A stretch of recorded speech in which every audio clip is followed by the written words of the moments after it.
quick driving video. I enjoy watching true crime. My dad used to like true crime. He used to make us watch this program in the UK called Crime Watch. I don't know if it's because of that when I was younger. So he used to always watch that program of kind of scenarios of where situations where we shouldn't try to get ourselves into. It's like a thing my dad made us watch.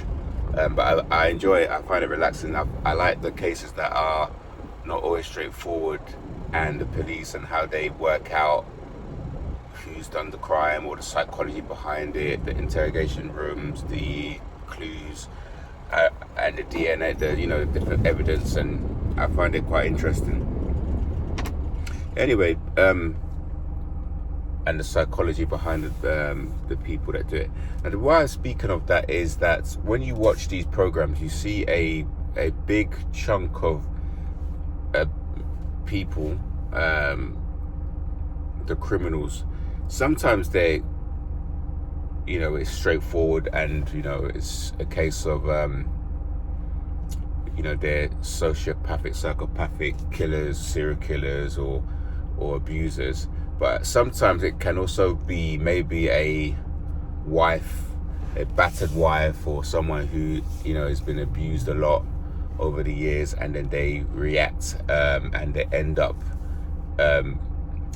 in reactive abuse, and they end up making a mistake, and they end up killing someone, and they go to jail, and their life is ruined. So I wanted to make that clear on this video, because in my last video I was talking about reactive abuse, and it's the sort of thing where you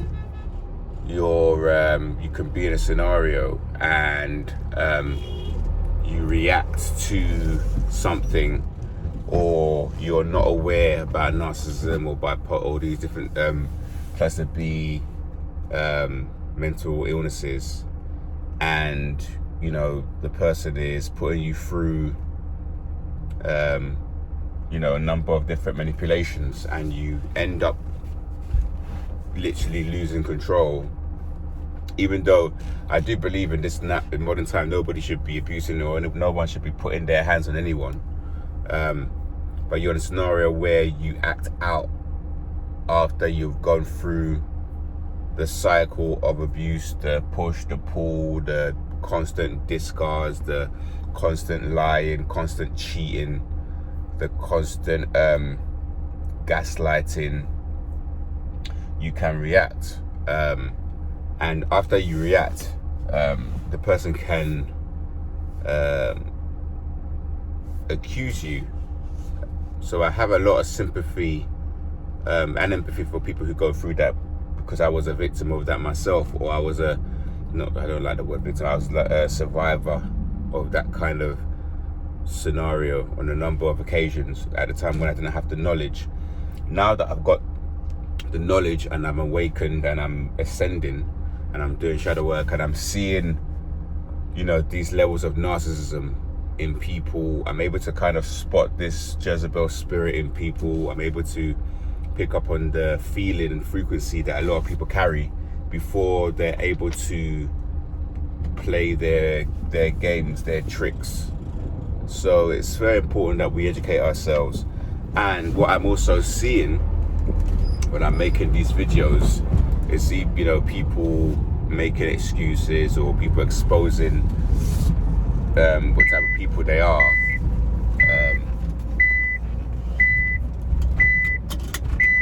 when they are sort of commenting on things. But the thing is, you don't need to be on my channel. I'm pretty happy for people to go to other channels and take information from other channels.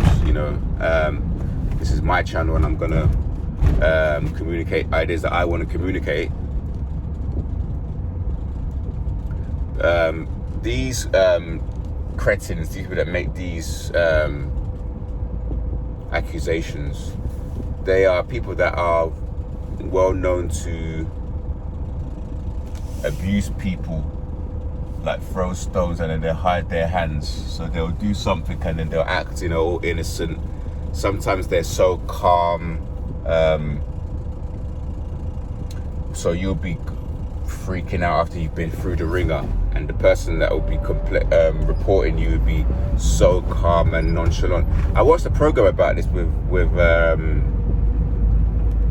a couple, a lady who was murdered by her boyfriend. I think she only dated him for like, I can't remember if it was 3 months or 6 months, not even that long. And she wanted to break up with him, and this guy started, I think his name was Luke. He started to stalk her, and he followed her Snapchat and when she was, her location or something, and when she was in Pure Gym, he went and he started working out in the same day, same studio as her. He ended up killing her. So that's the sort of extremes these people go to. And before he had killed her, he was all like saying a lot of this stuff to get her, accusing her of certain things, trying to ruin her reputation with people online, on Facebook, etc. Yeah, he was the person who was suffering from a lot of things, and yeah, in the end he ended up killing her. So these people can be dangerous in how they express themselves. They don't have any empathy. They're able to behave in a way which can be very, very harmful, even fatal for other people. So, you know, I've seen videos or stories where, you know, men, husbands, sociopaths push their wives off a cliff, or have, you know, numerous affairs, and they want to get rid of their wife. You have these family annihilators.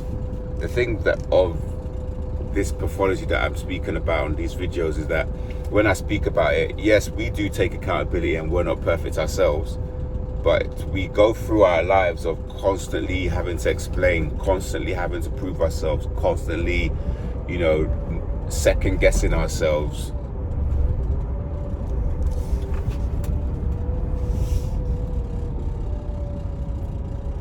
So if, you know, it's nice when you see other channels or even my channel where you can see I'm actually validating people who are caught in these narcissistic abusive relationships,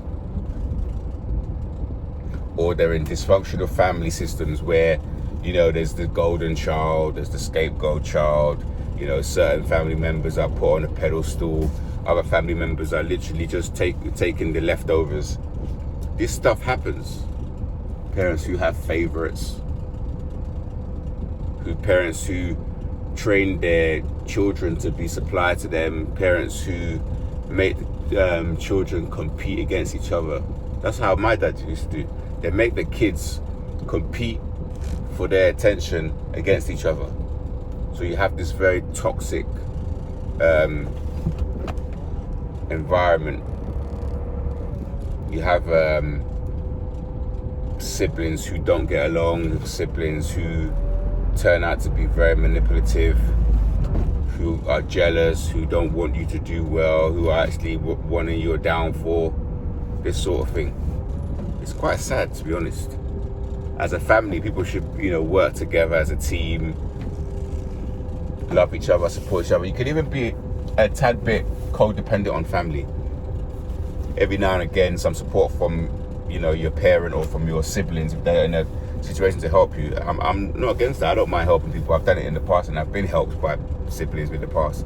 But once I woke up and I could see the pattern, the breadcrumbing, the kind of like transactional behaviors, I had to pull myself away from these people. I had to leave the nest.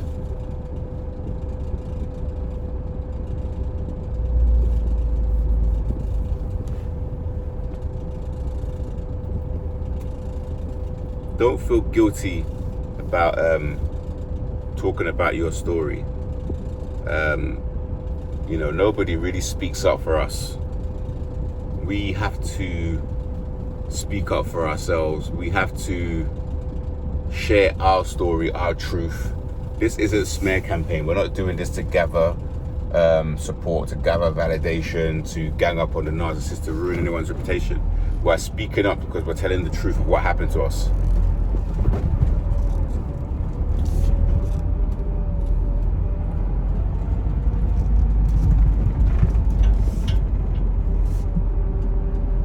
the truth is something that, you know, people don't want to listen to, don't want to hear, then they can go somewhere else. This messages and stories, and it's not going to be for everyone. Not everybody, you know, deserves to hear your story. Not everyone deserves to hear your truth. Some people that are asleep, they're not meant to wake up. They're not meant to understand about, you know, spiritual war. They're not generational curse breakers. They're not light workers. They're not healers. They're just, you know, NPCs, you know, robots just going around, you know, with a battery pack in their back. When someone tells them to go and gang stalk someone, they just do it without thinking. They're paid to follow us. They're paid to spy on us, hack into our devices, hack into our phones, catch us doing wrong, expose us for doing things that they do on a regular basis. You know, they have all the passwords, all the secrets, all the skeletons. But let you just have one secret or one thing you do wrong, it'll be there for everyone to laugh at you, to make you feel, you know, rejected, to make you feel unwanted, to make you feel unworthy. I've been on the night shift, so at the moment I'm a little bit, I'm not as as smooth as I usually am. I'm heading back to have a break and get some food.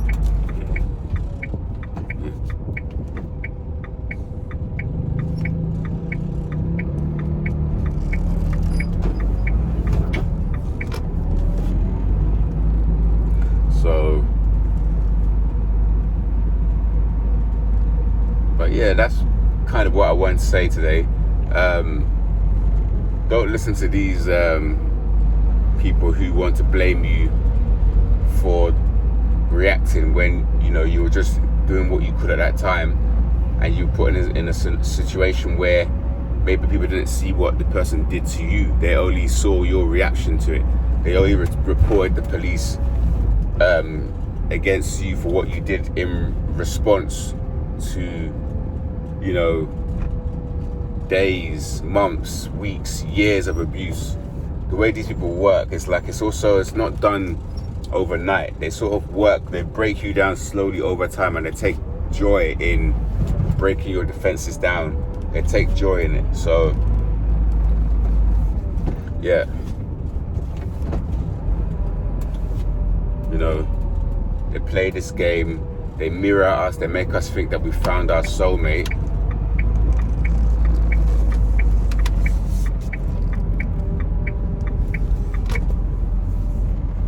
They play games with your emotions.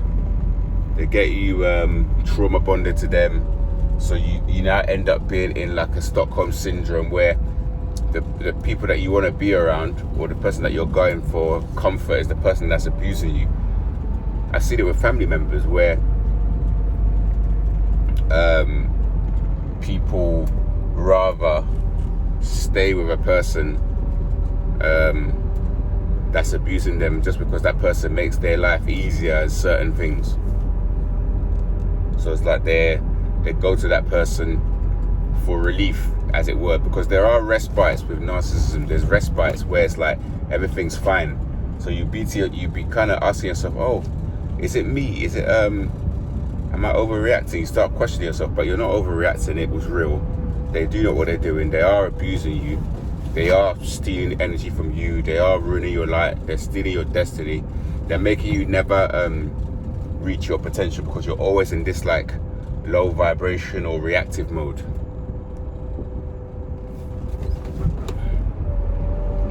I've had this with even with certain colleagues, where you're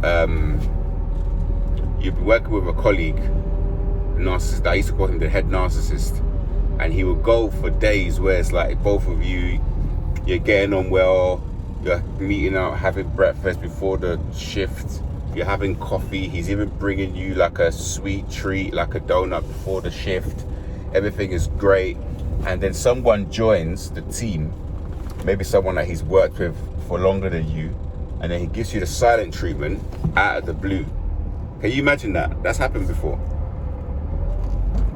So this person gives you a silent treatment, someone that you've been getting on with, you've been working together with, everything's been fine, and out of the blue, this man will be now ignoring you completely from like 100 to 0.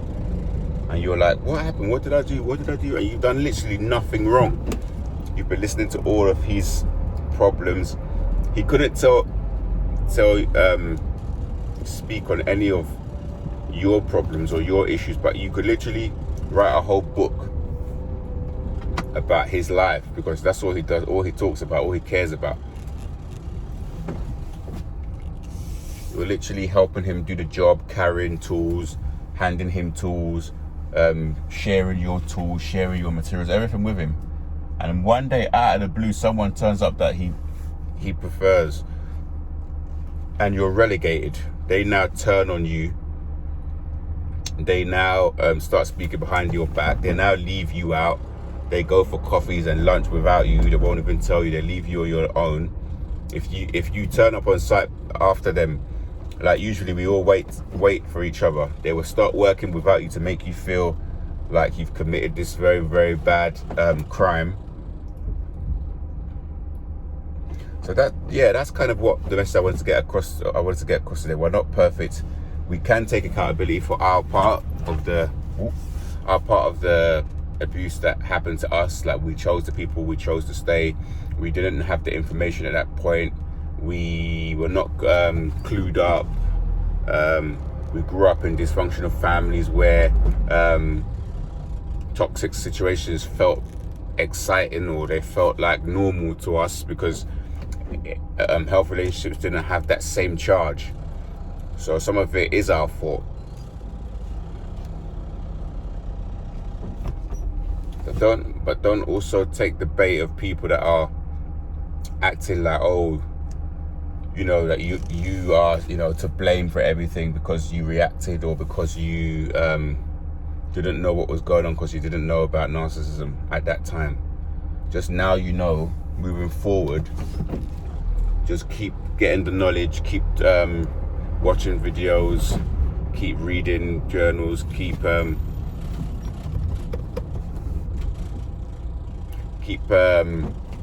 you know, staying away from these people that literally are a danger to your health, and just keep growing and working on yourself and self-improvement, and stay on your self-improvement on your spiritual journey, spiritual war. That was the message.